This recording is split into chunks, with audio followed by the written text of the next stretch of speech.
बोले श्री सतगुरुदेव महाराज की जय। प्यारी साध संगत जी, सतगुरु जी ने मनजीत सिंह खैरा एब्सफोर्ड जो कि कनाडा में है, उनके घर में अपने श्री चरण रखे और सभी संगत ने रल मिल कर के रहरास साहिब जी के पाठ किए गए। उसके उपरांत लंगर, उसके उपरांत रात 9 से 10 बजे तक गीता जी जो कि ज्ञानेश्वरी जी का वार्तालाप हुआ सभी के बीच में, और सभी ने अपने मन के भाव प्रकट करे और प्रश्न उत्तर किए। जाली आएगा जाल बचाएगा, बस उन्होंने ये रट दिया करे। वो जाली आया, उन्हें देखा ही साले इन किमें बसावा, उन्हें जाल पाया, चल ये नहीं फसूगा तो होर फसणगे। वो सब तो पहला जा फसे, वो बेच फसया भी गाई जाए जाली आएगा जाल बचाएगा, वो फसना नहीं। फिर आप बड़ी जाने भरवे जितने भी देवा नाले भरम च आप फसे नाले गाई भी जाते रट लेंगे या तो भरम के पिछे भजना छड़ दी फिर तो गाया ठीक है, फिर गाने की भी लोड़ नहीं पैंदी। इसी प्रकार तो कथा पूरी होगी। हाँ जी महाराज, इसी प्रकार तुम इस माया को भी समझो। है ना, ये मैं जो हो रही है ना, एक ही कहते होंगे, एक मैं डेली दीपक न्याय होंगे। हाँ जी, डेली दीपक न्याय ਕੀ ਹੁੰਦਾ ਡੇਲੀ ਦੇ ਮਾਰੇ ਜਿਹੜਾ ਅੰਦਰ ਵੀ ਪ੍ਰਕਾਸ਼ ਕਰਦਾ ਤੇ ਬਾਹਰ ਡਿਊਟੀ ਦੇ ਵਿੱਚ ਜਿਹੜਾ डेढ़ दिन ਦਲੀਜ ਆ ਨਾ, ਡੇਲੀ ਕਹਿੰਦੇ ਦਲੀਜ ਨੂੰ, ਦਲੀਜ ਦੇ ਵਿੱਚ ਦੀਪਕ ਰੱਖਦਾ, ਅੰਦਰ ਵੀ ਚਾਨਣ ਬਾਹਰ ਵੀ ਚਾਨਣ। ਇਹ ਜਿਹੜੀ ਮੈਂ ਹੈ ਇਹ ਦਲੀਜ ਦੇ ਵਿੱਚ ਹੈ। ਇੱਧਰ ਜਾਏ ਤਾਂ ਪਰਮਾਤਮਾ, ਇੱਧਰ ਜਾਏ ਤਾਂ ਸੰਸਾਰ। अंदर बांट दो तो परमात्मा नाल लिख हो जाएगी। ये कहेगी हम ब्रह्मस्मि, इधर आके शरीर के नाल टच कर गई तो कहती मैं शरीर हाँ, इनू अपनी आत्मा का ज्ञान है। ओनू भुल जाती है, इनू फड़ लेंदी, इनू भुल जाए तो ओनू फड़ लेगी। ये विचकार है, जिधर मर्जी जा सकती। डेली दीपक ने दी तरह विचकार रहिंदी अहंकार जिहड़ा। हुण शरीर नाल जुड़िया तो मैं बुढ़ा, मैं जवान, मैं जम्मिया, मैं मरूंगा, ये सारा आरोप आत्मा से जोड़ के बैठ गए। जो ब्रह्म नाल जुड़ जाता फिर अपने ते आरोप कर लेंगे मैं ब्रह्म, तो वो भेद हो जाता है। वो सच्चा सुच्चा, ये झूठा है। वो सच है, ये झूठ है। आरोप मतलब एलिगेशन मतलब मान लिया अपने ऊपर लगा थोप लेना, अपने ऊपर भी मतलब का थोप लेना, अपने से थोप लेना जी।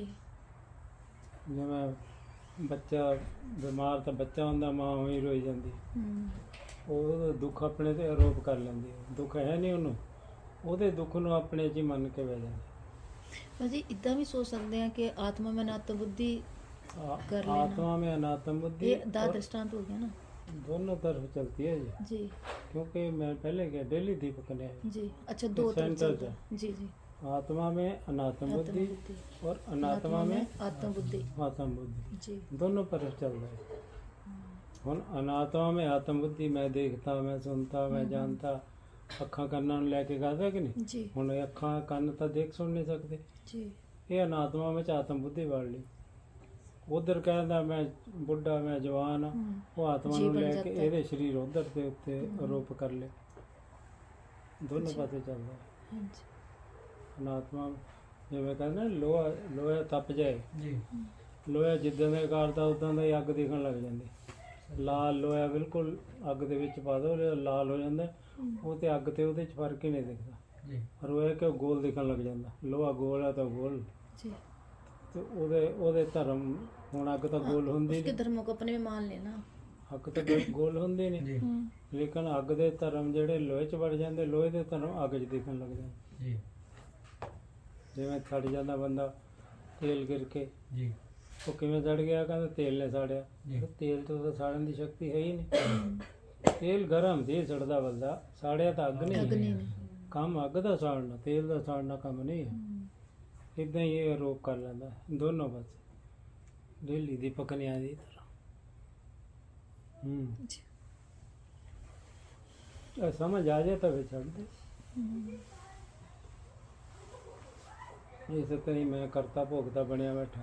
ਜੀ, ਮੈਂ ਤਾਂ ਕਿ ਆਤਮਾ ਚ ਕਰਨਾ ਕਰਾਣਾ ਹੈ ਹੀ ਨਹੀਂ।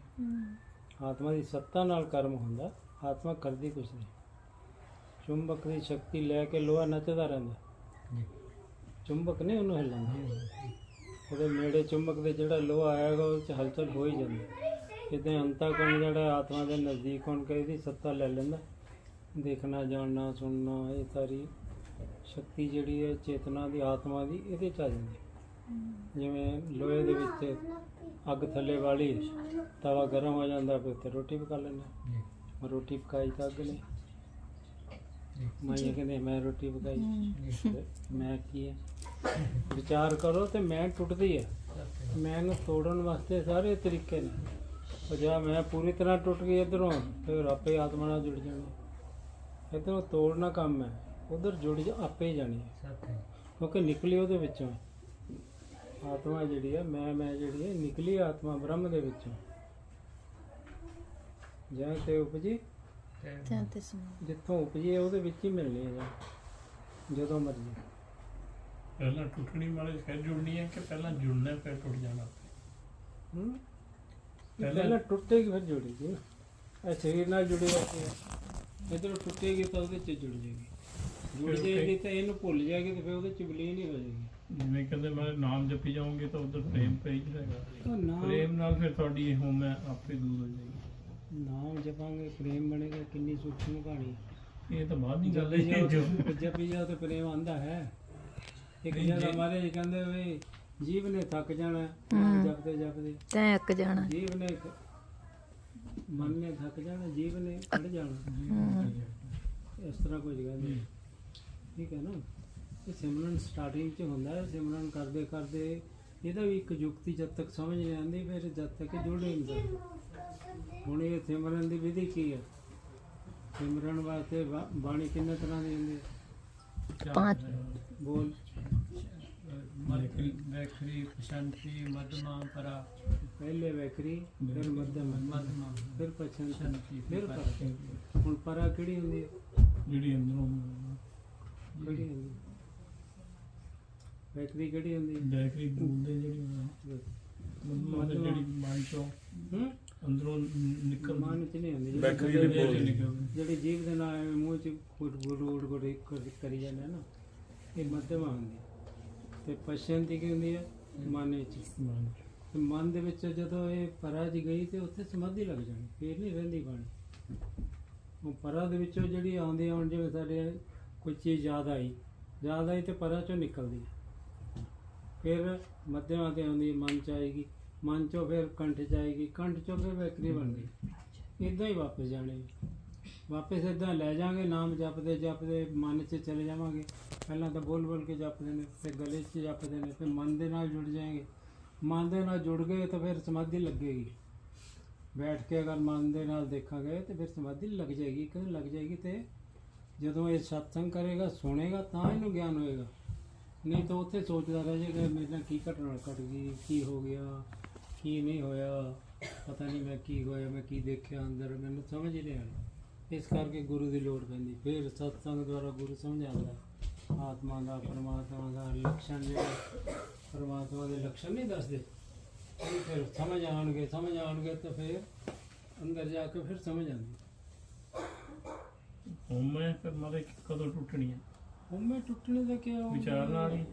ਵਿਚਾਰ ਤਾਂ ਸਭ ਤੋਂ ਉੱਪਰ ਦੀ ਚੀਜ਼ ਹੈ, ਤਕੜੀ ਚੀਜ਼ ਹੈ। ਵਿਚਾਰ ਹੀ ਪਰਾ ਚ ਗਈ ਤੇ ਆਪੇ ਹੋਮੇ ਟੁੱਟ ਗਈ। ਸਿਮਰਨ ਕਰਨ ਵਾਸਤੇ 5-4 ਘੰਟੇ 2-4 ਘੰਟੇ ਕੱਢੋਗੇ, 5 ਘੰਟੇ ਬੈਠ ਕੇ ਜਦੋਂ ਮਨ ਨਾਲ ਜਪੋਗੇ ਤਾਂ ਮਨ ਆਪੇ ਗੁੰਮ ਹੋ ਜਾਏਗਾ ਤੇ ਪਰੇ ਚਲੇ ਜਾਏਗਾ। ਇਹ ਥੋੜਾ ਕਿ ਜਪੀ ਜਾਈਏ। ਜਪਦੇ ਜਪਦੇ ਮਨ ਨੂੰ ਵੀ ਭਾਵੇਂ ਚੁੱਪ ਕਰਾ ਦਿਓ ਔਰ ਦੇਖੋ ਅੰਦਰ ਸਾਖੀ ਰੂਪ ਦੇ ਵਿੱਚ ਕਿ ਮਨ ਸ਼ਾਂਤ ਹੋ ਗਿਆ ਕਿ ਨਹੀਂ ਹੋ ਗਿਆ। ਜਦੋਂ ਅਸੀਂ ਉਹਨੂੰ ਦੇਖਣ ਲੱਗ ਗਏ, ਮਨ ਨੂੰ ਭੁੱਲ ਜਾਵਾਂਗੇ ਤੇ ਮਨ ਦਾ ਹੰਕਾਰ, ਮਨ ਸਭ ਟੁੱਟ ਜਾਏਗਾ, ਆਪੇ ਹੀ ਟੁੱਟ ਜਾਏਗਾ। ਅਖੀਰਲਾ ਜਿਹੜੀ ਮੈਂ ਇਹਨੂੰ ਤੋੜੀ ਨਹੀਂ ਜਾਂਦੀ। ਕੱਲ ਕੀ ਪੜ੍ਹ ਰਹੇ ਸੀ ਆਪਾਂ? ਜਿਸੇ ਬੁਝਾਏ ਨਾਨਕ ਜਿਸੇ ਕੁਝ ਪੜ੍ਹ ਰਹੇ ਸੀ ਨਾ, ਪੰਕਤੀ ਇੱਕ ਸ਼ਬਦ ਹੀ ਸੀ ਅੱਜ ਵੀ ਜਿਹਨੂੰ ਉਹ ਆਪ ਕਰਾਏ ਉਹੀ ਹੁੰਦਾ ਪਰਮਾਤਮਾ। ਜਿਹੜਾ ਨਾ ਜਨ ਜਾਣੇ ਜਿਸੇ ਕਰਾਏ ਨਾਨਕ।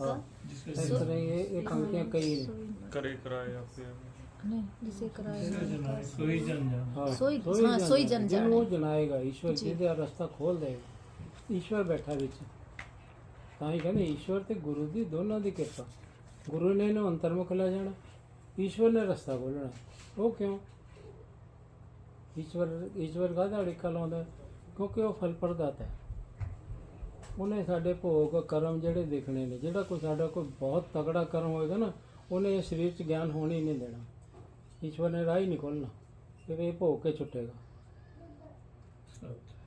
ਇੰਨੇ ਪੁੰਨ ਕਰਮ ਹੋ ਜਾਣਗੇ ਤਾਂ ਫਿਰ ਈਸ਼ਵਰ ਵੀ ਕਹਿੰਦੇ ਹੁਣ ਆ ਗਿਆ ਮੇਰੇ ਕੋਲ ਮੇਰੀ ਸ਼ਰਨ ਆ ਗਿਆ ਉਹਦਾ ਰਸਤਾ ਖੋਲ੍ਹ ਦੇ ਉਹਦਾ ਹੀ ਖੁੱਲ੍ਹੇਗਾ ਇਹ ਪੰਕਤੀਆਂ ਜਿਹੜੀਆਂ ਨਾ ਫਿਰ ਉੱਥੇ ਜਾ ਕੇ ਲੱਗ ਗਿਆ ਉੱਥੇ ਜਾ ਕੇ ਮੈਂ ਨੂੰ ਤੋੜਨ ਵਾਸਤੇ ਕਹੇ ਮੈਂ ਤੋੜ ਲਵੇ ਇਹ ਨਹੀਂ ਤੋੜ ਸਕਦਾ ਇਹ ਜਾ ਸਕਦਾ ਪਰਾਂ ਤੱਕ ਉਸ ਤੋਂ ਅੱਗੇ ਈਸ਼ਵਰ ਦਾ ਕੰਮ ਉਹਦੇ ਅਰਪਣ ਹੋ ਜਾ ਬਸ ਉਹ ਹੀ ਤੋੜੇਗਾ ਇੱਕ ਲੈਵਲ ਤੱਕ ਸਾਡਾ ਜ਼ੋਰ ਹੈ ਉਦੋਂ ਅੱਗੇ ਸਾਡਾ ਜ਼ੋਰ ਹੈ ਹੀ ਨਹੀਂ ਬਸ ਉੱਥੇ ਤਾਂ ਆਪਣੇ ਆਪ ਨੂੰ ਭੁੱਲ ਜਾਓ ਕਿ ਮੈਂ ਕੁਛ ਹਾਂ ਉਹ ਭੁੱਲਣ ਵਾਸਤੇ ਦੇਖ ਲਓ ਪਹਿਲਾਂ ਸੰਸਾਰ ਭੁੱਲੇ ਤਾਂ ਆਪਣੇ ਆਪ ਨੂੰ ਭੁੱਲ ਸਕਦੇ ਜੇ ਅੰਦਰ ਕੰਮ ਹੀ ਖੜੇ ਨੇ 50 ਕੰਮ ਖੜੇ ਨੇ ਉੱਠ ਕੇ ਇਹ ਵੀ ਕਰਨ ਵਾਲੇ ਇਹ ਵੀ ਕਰਨ ਵਾਲੇ ਇਹ ਵੀ ਕਰਨ ਵਾਲੇ ਬੱਚੇ ਵਿਆਹਣੇ ਮੇਰੀ ਆਹ ਡਿਊਟੀ ਮੇਰੀ ਉਹ ਡਿਊਟੀ ਉਹਨੇ ਅੰਦਰ ਜ਼ਿਆਦਾ ਵਿਹਲੇ ਦਾ ਕੰਮ ਹੈ ਕਰਨਾ ਕੁਛ ਵੀ ਨਹੀਂ ਕੰਮ ਵਿਹਲਿਆਂ ਦਾ ਹੀ ਹੈ ਮਿਹਨਤ ਵੀ ਕੋਈ ਨਹੀਂ ਜ਼ੋਰ ਵੀ ਕੋਈ ਨਹੀਂ बाबा जी पर जब ਅਸੀਂ ਧਿਆਨ ਲਗਾਉਣ ਵਾਸਤੇ ਬੈਠਦੇ ਹਾਂ ਤੇ ਫਿਰ ਮੈਂ ਤਾਂ ਇਹੀ ਜਾਣਦੀ ਹਾਂ ਜਿਵੇਂ ਕਿ ਅਸੀਂ ਫਿਰ ਜਿਵੇਂ ਮੈਂ ਐਗਜ਼ਾਮਪਲ ਮੈਂ ਦਿੰਦੀ ਹਾਂ ਜਿਵੇਂ ਬੋਲਦੇ ਹਾਂ ਕਿ ਮੈਂ ਸੰਸਾਰ ਤੋਂ ਨੂੰ ਭੁੱਲਣਾ ਹੈ ਮੈਂ ਹੀ ਪਰਮੇਸ਼ਵਰ ਨਾਲ ਆਪਣੇ ਮਨ ਨੂੰ ਇੱਕ ਕਰਨਾ ਹੈ ਤੇ ਉਹ ਸਾਰੀ ਮੈਂ ਨਹੀਂ ਤੇ ਪਰਮੇਸ਼ਰ ਕਰਨ ਦੀ ਲੋੜ ਹੀ ਨਹੀਂ ਭੁੱਲਣਾ ਹੈ ਸਰੀਰ ਨੂੰ ਭੁੱਲਣਾ ਹੈ ਸੰਸਾਰ ਕਿਹੜਾ ਸਰੀਰ ਵੀ ਸੰਸਾਰ ਹੈ ਸੰਸਾਰ ਇਹਨੂੰ ਨਾ ਮੰਨੀ ਇਹ ਵੀ ਤਾਂ ਇਹਦੇ ਵਿੱਚ ਹੀ ਆ ਇਹਨੂੰ ਹੀ ਭੁੱਲ ਜਾਣਾ ਕਿ ਸਰੀਰ ਹੈ ਕੋਈ ਚੀਜ਼ ਭੁੱਲ ਸਕਦਾ ਕਿ ਨਹੀਂ ਹਾਂਜੀ ਮੁਸ਼ਕਿਲ ਹੈ ਪਰ ਭੁੱਲ ਸਕਦੇ ਮੁਸ਼ਕਲ ਕਾਹਦਾ ਨੀਂਦ ਆਉਂਦੀ ਤੈਨੂੰ ਹਾਂਜੀ ਗੂੜੀ ਨੀਂਦ ਆਉਂਦੀ ਆਉਂਦੀ ਹੈ ਹਾਂਜੀ ਭੁੱਲ ਜਾਂਦਾ ਸਰੀਰ ਹਾਂਜੀ ਉਹ ਭੁੱਲਣਾ ਪੈਂਦਾ ਭੁੱਲ ਜਾਂਦਾ ਹੈ ਏਦਾਂ ਹੀ ਹੈ ਬਸ ਇੰਨਾ ਹੀ ਕੰਮ ਹੈ ਸੌਣਾ ਹੀ ਹੈ ਉਹ ਤਾਂ ਆਪੇ ਹੀ ਜਾਂਦਾ ਤਾਂ ਬੜਾ ਸੌਖਾ ਪਰੌਂਠੇ ਚੱਕ ਕੇ ਤੇ ਸੌਂ ਜਾ ਫਿਰ ये तो जमे हथ नहीं खुलने सवेरा ही खुलनी जाए के लंबी समाधि ਪਰ ਪਰੌਂਠੇ ਆ ਕੇ ਨੀਂਦ ਤਾਂ ਫਿਰ ਨਹੀਂ ਹੋਣਾ ਇਹ ਤਾਂ ਉਹ ਪਰਾਂ ਵਾਲੀ ਨੀਂਦ ਚਾਹੀਦੀ ਪਰਾਂ 'ਚ ਜਾ ਕੇ ਸਮਾ ਜਾਊਗਾ ਪਰੌਂਠੇ ਖਾ ਕੇ ਜੇ ਅੱਧਾ ਕਿਲੋ ਦੁੱਧ ਪੀ ਲਓ ਤਾਂ ਨਹੀਂ ਨੀਂਦ ਖੁੱਲਦੀ ਲੰਦਾ ਜੀ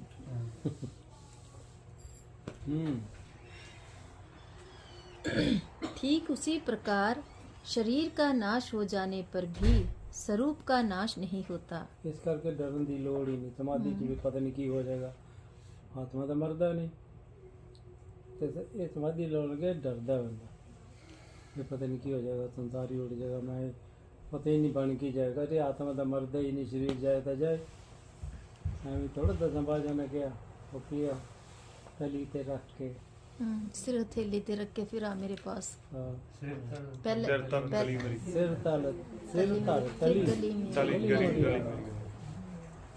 ਸਿਰ ਤਲੀ ਤੇ ਧਰ ਕੇ ਜਾਓ ਸਮਾਧੀ ਲਾਣ ਮਰਨਾ ਤਾਂ ਕੀ ਡਰਨਾ फिर ਉਹ ਕਹਿੰਦਾ ਮਰਨੇ ਹੀ ਤੇ ਪਾਈਏ ਪੂਰਨ ਪਰਮਾਨੰਦ ਤਾਂ ਮਰਨ ਤੋਂ ਕਿਉਂ ਡਰੀਏ ਪਰਮਾਨੰਦ ਤਾਂ ਹੀ ਹੈ ਪਰਮਾਤਮਾ ਨੂੰ ਮਿਲ ਜਾਏਗਾ ਮਰਨ ਦੀ ਤਾਂ ਬਾਅਦ ਦੀ ਗੱਲ ਕੱਲਾਂ ਜਿਹੜੀਆਂ ਦਰਦਾਂ ਦੁਰਦਾਂ ਹੁੰਦੀਆਂ ਸਿਰ ਦੁਖਦਾ ਕੀ ਦਰਦਾਂ ਕਿਹੜੀਆਂ ਹੁੰਦੀਆਂ ਬੈਠਿਆ ਕਿ ਮੁੰਡਾ ਤੋਂ ਬੈਠਣ ਦੀ ਲੋੜ ਹੀ ਨਹੀਂ ਤੁਸੀਂ ਲੇਟ ਜਾਓ ਲੰਮੇ ਪੈ ਜਾਓ ਜਿੱਥੇ ਦਰਦ ਨਹੀਂ ਹੋ ਉਦਾਂ ਹੋ ਜਾਓ ਫਿਰ ਤਾਂ ਨੀਂਦ ਆ ਗਈ ਤੇ ਨੀਂਦ ਖਾਣਾ ਬੰਦ ਕਰੋ ਨੀਂਦ ਦਾ ਇਲਾਜ ਦੇਖੋ ਨੀਂਦ ਦਾ ਇਲਾਜ ਹੁੰਦਾ ਨੀਂਦ ਆਵੇ ਉਹਨੂੰ ਆਉਣ ਦਿਓ ਫਿਰ ਖੁੱਲੇਗੀ ਨਹੀਂ ਫਿਰ ਪਏ ਰਹੋ नाले परोठे नहीं ना ਫਿਰ खाने ਨੀਂਦ ਆ ਜਾਏਗੀ ਫਿਰ ਖੁੱਲੇਗੀ ਫਿਰ ਪਏ ਰਹੋ ਗੱਲ ਤਾਂ हमारी पहले दिन सैर पे आ गई नहीं गल समझाई ਹੂੰ पहले दिन ही मारे सैर ते न्यूटन पार्क पहले दिन ही उन्होंने यही गल मारे समझाई सी भी अन्न छड्डना पैना ਇਹ ਤਾਂ ਮਾਰੇ ਵੀ 1997 ਘਟਾਉਣਾ ਪੈਣਾ घटाना पैना ਘਟਾਉਣਾ ਉਹਨਾਂ ਕੁ ਚਾਹੀਦਾ ਜਿੰਨਾ ਕਰਨਾ ਸਰੀਰ ਚੱਲੇ ਸਾਹ ਪ੍ਰਾਣ ਚੱਲੀ ਵੀ ਜਾਣ ਔਰ ਬੁੱਧੀ ਵੀ ਰਹੇ ਕਾਇਮ ਇੰਨਾ ਕੁ ਤਾਂ ਚਾਹੀਦਾ ਉਹ ਆਉਂਦਾ ਸ਼ਾਸਤਰ ਵਿੱਚ, ਆਹਾਰ ਵਿਵਹਾਰ ਯੁਕਤ ਆਹਾਰ ਵਿਵਹਾਰ ਆਚਾਰ युक्ति युक्त अल्प हाल सुलभ सुलभ से निंद्रा। थोड़ा आहार लो और नींद भी पूरी करो। व्यवहार से जब तक व्यवहार भी जब तक घटोघट नहीं होएगा, जब तक ये सारी रुकावटें नहीं। ਇਹ ਤਾਂ ਮਹਾਰਾਜ ਆਪਨੇ 1997 ਵਿੱਚ ਦੱਸਿਆ ਸੀ, ਅਸੀਂ ਮੰਨੇ ਨਹੀਂ। 97 में ਹਾਂਜੀ दसी ऐसी कहते पता नहीं मैंने 97 में कितने दसे। ਉੱਥੇ ਬਾਅਦ ਰਿਸ਼ੀਕੇਸ਼ अच्छा उत्थे मैंने तुझे कदों सुने। ਮਹਾਰਾਜ ਆਪਨੇ ਦੱਸਿਆ, ਮੈਂ ਬੜੀ ਦੇਰ ਕੋਸ਼ਿਸ਼ ਕੀਤੀ ਵੀ ਰਾਤੀ ਨਾ ਖਾਵਾਂ, ਲਗਭਗ ਸਾਲ ਕੁ ਕੱਢਿਆ ਏਦਾਂ ਹੀ। नहीं खाओ जिन्ना की जरूरत है। ਫਿਰ ਉਸ ਤੋਂ ਬਾਅਦ ਤਾਂ ਫਿਰ ਸ਼ੁਰੂ ਹੋ ਗਿਆ। फिर ये तो फिर जब एक मार्ग पे चलने वास्ते जे पता भी है साधन है, तो वो साधन जब तक करांगे तो दिल्ली पहुंचाएंगे क्यों। भाई साढ़े अगे डोज चाहिए होंगी थोड़ी थोड़ी देर बाद। की चाहिए डोज चाहिए होंगे कहते डोज की ਵੀ ਚੇਤਾ ਕਰਾਉਣਾ ਮਾਰੇ ਵੀ ਬਾਰ-ਬਾਰ बैटरी चार्ज करना। इतना तो ग्रंथ खोल रखो, 15-20 मिनट रोज ला लिया करो, फिर तो सारी डोज मिलती रहती। समझना पैंदा, समझने के बाद आप भी उन्होंने 10 बार पढ़ लो, कोई दिक्कत नहीं। समझना पैंदा, जी चीज़ नहीं समझे नहीं वो अंदर, वैसे तो शास्त्र आपे समझा देंगे, पढ़ी जाओ अगे, नहीं समझ आई उन्होंने याद रखो भी यह चीज़ समझ नहीं आई तो अगे लभ जाएगी। अर्थ भी करी जाते हैं, गुरबाणी दे गुरबाणी विच अर्थ लभ जाते, पढ़ी जाओ। पर वो तरह सानू औखी लगे गुरबाणी सीधी जी। ये मेरे गिलास कौन लेके गया। ਹਰਿੰਦਰ ਲੈ ਕੇ ਨਾ मैंने पानी होर दे दे, इन्ना कर ਸੱਤਾਂ पानी की चाहना है अंदर। इसलिए भाई अर्जुन, तुम इस नाश की मिथ्या कल्पना का आरोप मूल स्वरूप पर मत करो। और फिर मैं इन्होंने मारांगा तो सारे मर जाएंगे, कहना बच्चा छड़ दे, ये नहीं मरता कोई भी इन्हों तेरे छड्डन आए जिन्हें भी नहीं रहने, मर तो फिर भी जाना। जिस प्रकार लोग पुराने वस्त्र उतार कर दूसरे नए वस्त्र पहनते हैं, ये मृत्यु, पुराना शरीर जाएगा नवा आएगा। अभी बैठे हुए रोई जाने, कल पी जाने, मर गया मर गया मर गया, उन्होंने नवा गड्डी मिल गई, नवा शरीर मिल गया, इतने बैठे रोई जाने। देवरे बैठे माता रो ਉਹਨੂੰ ਅੱਗੇ ਨਵਾਂ ਸ਼ਰੀਰ ਮਿਲਿਆ, ਉਹ ਤਾਂ ਬੜੇ ਮੌਜਾਂ 'ਚ ਇੱਥੇ ਬੈਠੇ ਗਲਤੀ ਜਾਣੇ। अनुराग जी गोल तो ये है ना कि जी मैं कह रही थी कि बट गोल तो ये है ना कि नया शरीर ना मिले, मतलब एक ही हो जाए कि फिर गोल अगर है तो फिर उदा का काम भी करना पड़ेगा, नोट तो नहीं है। नोट कमाओगे नाल नाल, फिर जो टेंशन बना के रखोगे फिर नहीं होंगे, गल्लां नाल नहीं होना कुछ, गल नहीं जोग ना करना तो पड़ेगा। कोई नहीं, जितना लक्ष्य बना लोगे ना फिर सीधे उधर चल, हाले जो करना कर लो। जितना लक्ष्य बन गया कि यही काम करना, फिर डट के लग जाएंगे। हमारे कहते तीजे दिन काम बन जाना, कहते लक बन के लग जाएगा, फिर देर भी नहीं लगती। ऊपर ढक्कन है। अच्छा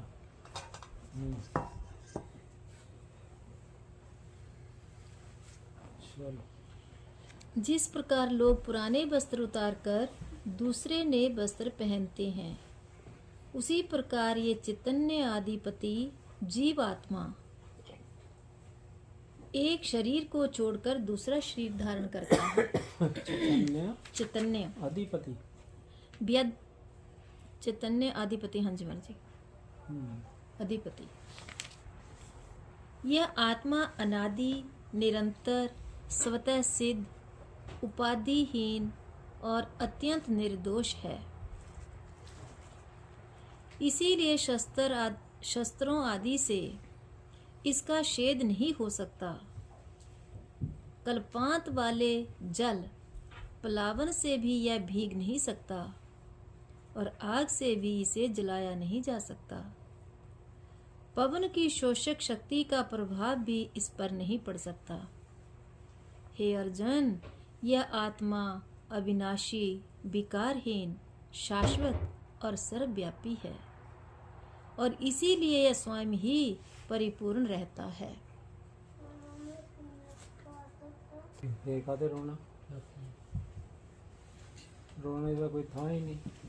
ਕਿਹੜੀ ਆਂਦੀ ਬੰਦੀ ਰਵਣ ਹਾਰੇ ਕੀ ਕਵਣ ਟੇਕ, ਕੌਣ ਮੂੰਹ ਹਾਰੇ ਕੌਣ ਮੂੰਹ, पवन में पवन समाया। माटी में माटी मिल जाए, अगों माटी माटी होई एक, रवण हारे की कवण टेक। किन्नू रोना? जगह किहड़ी रोनी? जितना रोना मुक गया ना मरने जमने का, उदन ही शांति शांति।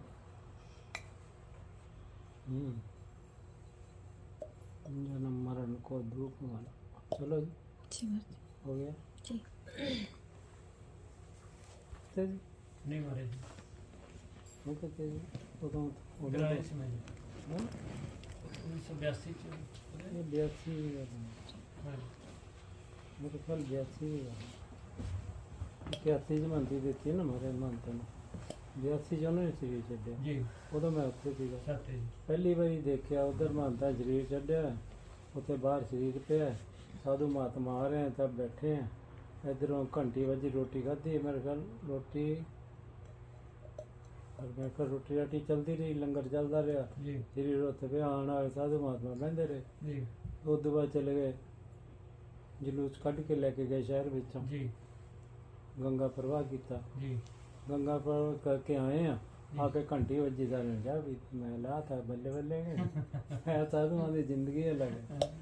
उत्थे तो मर गए, घर रोटी पकनी बंद हो जाती। तो महाराज जी जब साधुओं का जीवन देखा। जब भैया की मम्मी की डेथ हुई थी तो आपका ना कोई मैसेज आया था कमर भैया को।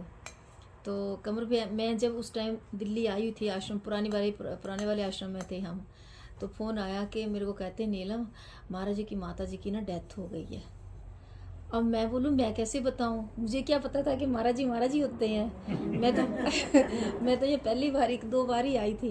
तो मैंने कहा अब मेरे से तो बताया ना जाए, मैं तो खुद ही रोने लगूं कि हाय माता मर गई माता मर गई। फिर उसके बाद मैंने सोचा अच्छा मैं बता ही देती हूँ, बताना तो पड़ेगा। मुझे फिर भैया का फ़ोन आया, बोला बताया नहीं। मैंने कहा बताती हूँ। मैंने सुबह डरती बताऊँ, महाराज कहते फिर क्या हो गया, जलेबियां बनाओ, बुलाओ उस बंदे ਨੂੰ, ਕਿਸੇ ਨੂੰ ਪਤਾ ਨਹੀਂ ਪੱਪੂ ਨੂੰ ਬੁਲਾਇਆ ਮਹਾਰਾਜ ਜੀ, ਕਹਿੰਦੇ ਕਢਾਓ ਦੇਸੀ ਘਿਓ ਦੀਆਂ ਜਲੇਬੀਆਂ। 2 ਟੀਨ ਘਿਓ ਦੇ ਦੇਸੀ ਘਿਓ ਦੀਆਂ ਜਲੇਬੀਆਂ ਬਣੀਆਂ। और मैं सोचूं महाराज जी पता कोई नहीं, बाकी हाँ जी। कोई टेंशन नहीं। फिर मैंने सोचा अरे माता जी की डेथ हो गई, हमारी जलेबियां बना रहे। अच्छा फिर मैंने सोचा चलो संत होते हैं ऐसे करते होंगे। तो फिर बाद में पता चला भी महाराज जी क्या है। तब मैं सोचा कि ठीक है उन्होंने तो साधुओं का जीवन तो हाँ जी, इतना ही है, हाँ बच्चे जी। सही साधु हैं तो फिर कुछ नहीं है ना, चीज़ों ना कोई संपर्क ही नहीं है। पिता जी की डेथ होई फिर मैं फोन किया जी भी आप कृपा करो कि मुक्ति हो जाए। कहने तू काम कर अपना, तैं ठेका ले अपना सोच। हाँ, अपनी मुक्ति की सोच। अगले ने जो कर्म करना सी वो तो गए, पता नहीं मेरे हम गल्लां याद थोड़ा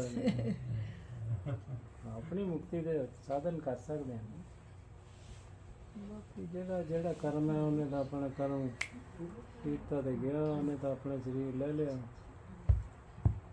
ड्यूटी करनी अपनी। मतलब कहते ये क्या होना, भी अपना कर्म करो, मुक्ति मुक्ति तो जो चीज़ छड़ गया वो जो कार्रवाई करनी वो करो, बस और की कर सकते हैं।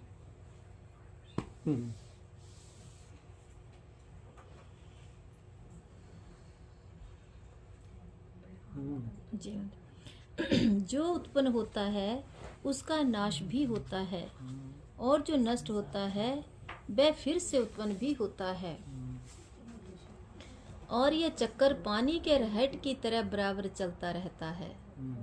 अथवा जिस प्रकार सूर्य का उदय और अस्त बराबर आप से आप होता ही रहता है और उसमें कभी बाधा या अंतर नहीं पड़ सकता, उसी प्रकार यह जन्म और मरण भी अनिवार्य है।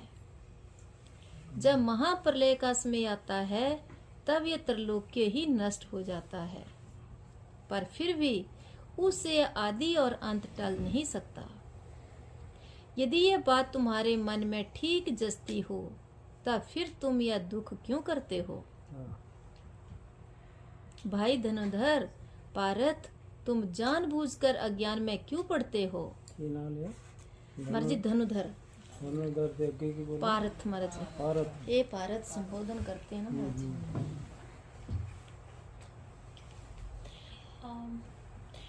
बाबा जी बात तो थोड़ी छोटी क्लास की है, बट हम्म?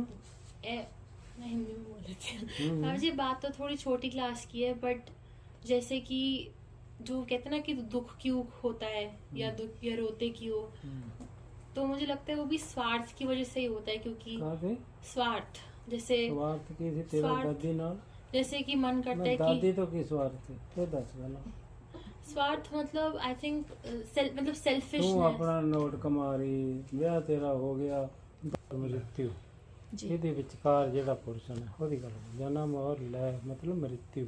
जी। ਹਾਂ ਪੜੇ ਚੰਗੀ ਤਰ੍ਹਾਂ ਜਰਾ परंतु जन्म और लय के मध्य में ਵਿਚਕਾਰ हाँ जी जो कुछ दिखाई पड़ता है वह सोए हुए आदमी के स्वप्न की भांति माया के प्रभाव से सत स्वरूप आत्म तत्व में भासित होने वाला आकार ही है। ਭਰਮ ਹੀ ਹੈ ਸਾਰਾ। ਇੰਨਾ ਟਾਈਮ ਲੰਘ ਜਾਂਦਾ, ਇੰਨੇ ਸਾਲਾਂ ਦਾ ਹੋ ਗਿਆ, ਇੰਨਾ ਪੈਦਾ ਹੋਇਆ, ਇਹ ਸਾਰਾ ਭਰਮ ਦੇ ਵਿੱਚ ਦਿਖਦਾ ਰਹਿੰਦਾ ਸੁਪਨ ਵਾਂਗੂ। माया के प्रभाव में निकल गया टाइम। ਤਾਂ ਮਾਇਆ ਕਰਕੇ ਸਾਰਾ ਦਿਖਾਈ ਦਿੰਦਾ। ਜਨਮ ਹੋਇਆ, ਮ੍ਰਿਤੂ, ਵਿਚਕਾਰ ਜਿੰਨਾ ਵੀ ਦਿਖਦਾ, ਵਿਆਹ ਸ਼ਾਦੀ ਬਾਲ ਬੱਚੇ ਹੋਏ, ਜੰਮਿਆ ਕੁਝ ਵੀ ਨਹੀਂ। ਇਸ ਕਰਕੇ ਹੈ ਕੁਝ ਨਹੀਂ, ਲੇਕਿਨ ਦਿਖਦਾ ਸਭ ਹੈ। ਉਹ ਕਹਿੰਦੇ ਹੁੰਦਾ ਕਹਾਣੀ ਜੰਮਿਆ ਅਣਜੰਮਿਆ ਨੇ ਮਾਰ ਲਿਆ। ਸੰਸਾਰ ਹੈ ਹੀ ਨਹੀਂ, ਇਹਨੇ ਫਸਾਇਆ ਬੇਦਾਰੇ। ਅਣਜੰਮਿਆ ਨੇ ਮਾਰ ਲਿਆ, ਸੁਣਾ ਕਥਾ ना मर जी वो है ना चारपाई पर वो सोते थे, मेरा बच्चा होगा, मेरी शादी होगी, फिर एक गिर जाता था, ऐसे ਪਤੀ रहता ਪਤਨੀ था। ਸੌਂਦੇ ਆ हाँ ਨਾ, जी। ਨਵਾਂ ਨਵਾਂ ਵਿਆਹ ਹੁੰਦਾ, ਸੌਂਦੇ ਆ ਉਹ ਇੱਕ ਦੂਜੇ ਦੱਸੋ ਕੀ ਕਰਾਂਗੇ। ਇੱਥੇ ਲਾਉਂਦੇ ਨੇ ਕਦਮ, ਸੰਸਾਰ ਹੈ ਹੀ ਨਹੀਂ, ਨਹੀਂ ਫਸਾਇਆ। ਜੇ ਸੱਚਾ ਵੀ ਹੁੰਦਾ ਤਾਂ ਫਿਰ ਤਾਂ ਬਾਪ ਰੇ ਬਾਪ, ਨਿਕਲਣ ਦਾ ਕੋਈ ਚਾਂਸ ਹੀ ਨਹੀਂ ਬਣਦਾ। ਅਜੇ ਤਾਂ ਸੰਸਾਰ ਹੈ ਨਹੀਂ ਕਹਿੰਦੇ। ਕਿਉਂਕਿ ਜਿਹੜਾ ਜਨਮ ਤੇ ਮ੍ਰਿਤੂ ਦੇ ਵਿੱਚੋਂ ਬ੍ਰਹਮ ਹੈ ਉਹ ਤੇ ਪਰਮ ਹੈ, ਪਰਮ ਪਰਮ ਬ੍ਰਹਮ ਨਹੀਂ ਪਰਮ। ਹਾਂਜੀ ਹਾਂਜੀ। ਫਿਰ ਜਨਮ ਤੋਂ ਪਹਿਲੇ ਤੇ ਮ੍ਰਿਤੂ ਦੇ ਬਾਅਦ ਕੀ ਹੈ ਫਿਰ? ਉਹ ਕਹਿ ਰਹੇ ਪਹਿਲੇ ਤਾਂ ਹੁਣ ਜਿਵੇਂ ਬੀਜ ਹੈ, ਬੀਜ ਤੋਂ ਵ੍ਰਿਕਸ਼ ਬਣਿਆ, ਵ੍ਰਿਕਸ਼ ਤੇ ਫਿਰ ਬੀਜ ਲੱਗ ਗਏ, ਬੀਜ ਦੇ ਵਿੱਚੋਂ ਵ੍ਰਿਕਸ਼, ਫਿਰ ਅੱਗੇ ਬੀਜ ਆ ਗਏ। ਤਾਂ ਵਿਚਕਾਰ ਕੀ ਸੀ ਸਾਰਾ?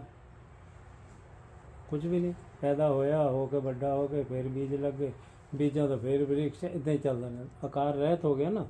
ਉਹਨੇ ਕਿਹਾ ਨਾ ਜਨਮ ਤੋਂ ਪਹਿਲੇ ਕੀ ਸੀ? हाँ जी ਨਿਰਾਕਾਰ ਸੀ। निराकार से। ਮਰਨ ਤੋਂ ਬਾਅਦ ਫਿਰ ਉਹ ਨਿਰਾਕਾਰ ਹੋ ਗਿਆ। ਫਿਰ ਉਹ ਅਗਰ ਬੀਜ ਵਾਂਗੂ ਸੰਸਕਾਰ ਲੈ ਕੇ ਗਿਆ ਤਾਂ ਫਿਰ ਪੈਦਾ ਹੋ ਜਾਏਗਾ, ਦਿਖੇਗਾ ਮੈਂ ਜੰਮ ਗਿਆ।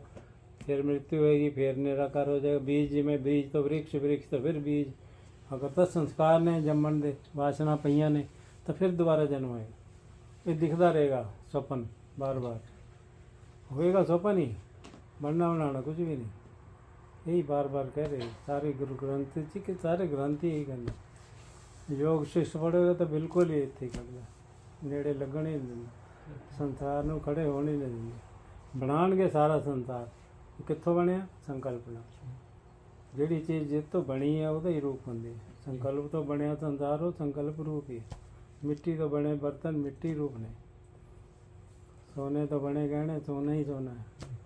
ਇਸ ਤਰ੍ਹਾਂ ਕਰਕੇ ਇਹ ਨਹੀਂ ਟਿਕਣ ਦਿੰਦੇ ਸੰਸਾਰ। ਇਸ ਕਰਕੇ ਇਹ ਸ਼ਾਸਤਰ ਗ੍ਰੰਥਾਂ ਨੂੰ ਇੱਕ ਜ਼ਿੰਦਗੀ ਦਾ ਪਾਰਟ ਰੱਖਣਾ ਚਾਹੀਦਾ। ਭਾਵੇਂ 10 ਮਿੰਟ ਪੜ੍ਹੋ, ਅੱਧਾ ਘੰਟਾ ਪੜ੍ਹੋ, ਲੇਕਿਨ ਜੇ ਤੁਹਾਨੂੰ ਆਸੇ-ਪਾਸੇ ਕਿਤੇ ਗੁਰੂ ਸਤਸੰਗ ਨਹੀਂ ਮਿਲਦਾ ਤਾਂ ਜ਼ਰੂਰ ਪੜ੍ਹੋ ਇਹਨੂੰ। ਛੱਡੋ ਨਾ, ਵਿਚਾਰ ਕਰੋ, ਭਾਵੇਂ ਅੱਧਾ ਘੰਟਾ ਕਰੋ। ਇੱਕ ਜੀਵਨ ਦਾ ਪਾਰਟ ਹੈ, ਮਤਲਬ ਬਹੁਤ ਜ਼ਰੂਰੀ। ਠੀਕ ਹੈ, ਅਸੀਂ ਵੀ ਨਹੀਂ ਸੀ ਪੜ੍ਹਦੇ ਹੁੰਦੇ, ਜਦ ਤੱਕ ਨਹੀਂ ਪੜ੍ਹਦੇ ਸੀ। ਹੁਣ ਪੜ੍ਹਦੇ ਹਾਂ ਤਾਂ ਸਮਝ ਆਉਂਦੀ। ਅੱਗੇ ਸਮੋਸੇ ਬਣਵਾਈਦੇ ਸੀ, ਹੁਣ ਕਹਿੰਦੇ ਇਹ ਪੜ੍ਹੋ। ਤੇਰੇ ਬਣਾਏ ਸਮੋਸੇ ਪੂੜੇ, ਉਹ ਵੀ ਖਾ ਲਈਦੇ ਨੇ, ਹੁਣ ਹਾਲੇ ਵੀ ਬਣਾ ਲਈਦੇ। ਮੰਤ ਜੀ ਕਹਿੰਦੇ ਬੱਦਲ ਦੂਰ ਹੁੰਦਾ ਹੈ, ਕਹਿੰਦੇ ਕੜਾਈ ਤਰ੍ਹਾਂ ਆਉਂਦਾ ਪਕੌੜੇ। ਉਹ ਤਾਂ ਹੁਣ ਵੀ ਚੱਲਦੀ ਰਹਿੰਦੀ ਹੈ। ਹੁਣ ਵੀ ਜਦੋਂ ਮਹਾਰਾਜ ਜਾਂਦੇ ਨਾ ਸਪੈਸ਼ਲ ਪਕੌੜੇ ਲੈ ਕੇ ਆਉਂਦੇ महाराज जी ਨੂੰ, चॉकलेट और पकौड़े स्पेशल लेके आते हैं। और धीरे से मेरे को कहते पकौड़े खिलाया कर बाबिया ने, धीरे से मुझे कह के जाते हैं। ਦੋ ਦਿਨ ਪਕੌੜੇ ਕੱਢੇ, ਮੈਨੂੰ ਕਹਿੰਦੇ ਥਾਲੀ ਇਹਦੇ ਕੋਲੇ ਰੱਖ ਦੇ, ਇਹੀ ਖਾਓ। ਮੈਂ ਕਿਹਾ ਪਕੌੜੇ ਤਾਂ ਆਪਣੀ ਖੁਰਾਕ ਹੁਣ ਵੀ ਖਾ ਲਾਂਗੇ, ਪਰ ਦੁਪਹਿਰ ਦਾ ਟਾਈਮ ਹੁਣ ਬਾਕੀ ਨਹੀਂ। ਚੱਲ ਬਈ ਭੋਗ ਪਾਣਾ ਹੁਣ ਆਪਾਂ। बस महाराज जी थोड़ा सा रह गया। जिस प्रकार हवा के चलने से जल तरंगों के रूप में दिखाई देता है, अथवा दूसरे लोगों की इच्छा से जिस प्रकार सोना अलंकारों का रूप धारण करता है, उसी प्रकार शरीरधारी भूत मात्र ने माया के बल से आकार प्राप्त किया है। और यही बात तुम अच्छी तरह समझ लो। आकाश में छाए हुए बादल जिस प्रकार वास्तव में कुछ भी नहीं होते, उसी प्रकार जब ये जन्म और लय के झगड़े वास्तव में हो ही नहीं सकते, तब फिर उनके लिए तुम्हारा यह रोना कल्पना क्यों हो रहा है? क्यों हो रहा? तुम यह बात निश्चित रूप से समझ लो कि यह एक रूप चैतन्य कभी नष्ट नहीं होता। एक रूप, हाँ एक जी। ओंकार। जी। तुम यह बात निश्चित रूप से समझ लो कि ये एक रूप चैतन्य कभी नष्ट नहीं होता और सदा अविकृत रहता है। जब इस चैतन्य तत्व की बात मन में जम जाती है, तब विषय वासनाएं संतों को छोड़कर दूर चली जाती हैं। इसी चैतन्य के लिए विरक्त लोग वनवास तक स्वीकृत करते हैं। इसी के लिए इस आत्मा की प्राप्ति के लिए वनवास तक चले जाते हैं। चले। विरक्त लोग वनवास तक स्वीकृत करते हैं, उसको स्वीकार हमारे भी करते कितने रहंदे ही जाते वो कुटिया पीढ़ी हैं। खोख करनाल ना हरिद्वार ऋषिकेश ਝਾੜੀ ਚ ਝਾੜੀ ਹਾਂਜੀ शीशम ਝਾੜੀ ਜਾ ਕੇ ਵਿਚਾਰ ਕਰਦੇ ਸੀ ਸੰਤਾਂ ਨਾਲ। ਜੀ ਹਮੰਤ ਬੁੱਢਾ ਜੀ ਨੂੰ ਕਹਿ ਕੇ ਲਈ ਮੈਂ ਤਾਂ ਪ੍ਰਗਟ ਰਹਿਣਾ, ਜੀ ਮੈਂ ਨਹੀਂ ਆਸ਼ਰਮ ਸੰਭਾਲਣਾ। ਇਹ ਸੱਤ ਹੈ तो ਉੱਥੇ ਜਾ ਕੇ ਸਾਧੂ ਸੰਤਾਂ 'ਚ ਵਿਚਾਰ ਉਹਨਾਂ ਦੀ ਇਹੀ ਚੱਲਦੀ। ਉਹ ਵਿਚਾਰ ਆਪਣੀ ਕਥਾ ਦੇ ਸਾਹਮਣੇ ਇੰਨੀ ਵਿਚਾਰ ਕਰਦੇ ਸੀ, ਬਰੀਕ ਕੋਈ ਹਿਸਾਬ ਨਹੀਂ। ਐਵੇਂ ਨਹੀਂ ਸਮਾਜ ਵਿੱਚ ਕਹਿੰਦੇ ਪੰਡਤ ਨਿੱਕਾ ਸਿੰਘ ਸੀ। ਜੀ ਸੱਤ ਚਾਵੀ ਜੀ ਪਰਮਾਨੰਦ ਜੀ ਤੇ ਕੈਲੰਡਰ ਤੇ ਇਹ ਵੀ ਕਹਿੰਦੇ ਸੀ ਕਿ ਜੋ ਲੱਭਣ ਜਾਣੇ ਉਹ ਅੰਦਰ ਵਿੱਚ ਹੀ ਹੈ ਅੰਦਰ ਤੇ ਹੀ ਫਿਰ ਜੰਗਲ ਵਿੱਚ ਕਿਉਂ? ਵਿਚਾਰ ਕਰਦੇ ਸੀ। ਹਾਂਜੀ, ਜੰਗਲ 'ਚ ਜਾਂਦੇ ਤਾਂ ਲੱਭਣ ਹੀ ਸੀ। ਉਦੋਂ ਪਤਾ ਨਹੀਂ ਹੁੰਦਾ, ਜੰਗਲ ਜਾਣਾ ਪੈਂਦਾ। ਇਕਾਂਤ ਚਾਹੀਦੀ, ਮਤਲਬ ਤਾਂ ਇਕਾਂਤ ਚਾਹੀਦੀ। ਅੰਦਰ ਜਾਣ ਵਾਸਤੇ ਇਕਾਂਤ ਜਗ੍ਹਾ ਚਾਹੀਦੀ। ਹੁਣ ਇਕਾਂਤ ਤੁਸੀਂ ਭਾਵੇਂ ਘਰ ਬਣਾ ਲਓ ਚਾਹੇ ਜਿੱਥੇ ਵੀ ਜਾਓ। ਹੁਣ ਗ੍ਰਸਤੀ ਤਾਂ ਕਿਤੇ ਜਾ ਨਹੀਂ ਸਕਦੇ, ਉਹ ਦਰਖਤ ਘੁੰਮਦੇ ਜੀ ਜਿੱਥੇ ਮਰਜ਼ੀ ਆਪਣਾ। ਬਾਕੀ ਇਕਾਂਤ ਦਾ ਮਤਲਬ ਹੁੰਦਾ ਹੁਣ ਅਸੀਂ ਕਿਹੜੇ ਗਏ ਹਾਂ ਜੰਗਲ 'ਚ, ਹਾਂਜੀ, ਤਾਂ ਆਸ਼ਰਮ 'ਚ ਬੈਠੇ ਬੈਠੇ ਹੀ ਲੱਗੇ ਰਹੇ ਹਾਂ। ਹੋ ਜਾਂਦਾ ਸਭ ਮਤਲਬ ਹਰ ਸ਼ਾਂਤ ਖਾਲੀ ਹੋਣਾ ਚਾਹੀਦਾ। ਦੁਨੀਆਦਾਰੀ ਦੇ ਵਾਸਨਾ ਇੱਛਾ ਕੰਮ ਦਾ ਜੋਰ ਬਰਡਨ ਜਿਹੜਾ ਸਾਡੇ ਤੱਕ ਡਿਊਟੀ ਇਹ ਬੜਾ ਉੱਤੇ ਜਲ ਪਿਆ ਹੁੰਦਾ। ਤਾਂ ਕੁਝ ਕਰਨਾ ਹੀ ਨਹੀਂ ਹੈ ਤਾਂ ਫਿਰ ਹੋ ਜਾਂਦਾ। तब विषय वासनाएं संतों को छोड़कर दूर चली जाती हैं। इसी चैतन्य के लिए विरक्त लोग वनवास तक स्वीकृत करते हैं और इसी पर दृष्टि जमाकर बड़े बड़े मुनि ब्रह्मचर्य आदि व्रत और तप करते हैं। ਵਾਹਿਗੁਰੂ ਜੀ ਕਾ खालसा वाहिगुरु जी की फतेह। प्यारी साध संगत जी, सभी का प्रश्न था कि महाराज इस अभिमान से, जो शरीर अभिमान है, उससे कैसा छूटा जाए। तो सतगुरु जी ने उसका तुरंत उत्तर दिया कि पहले शरीर से छूटेगा तभी भगवान को पा सकते हैं, वरना नहीं पा सकते।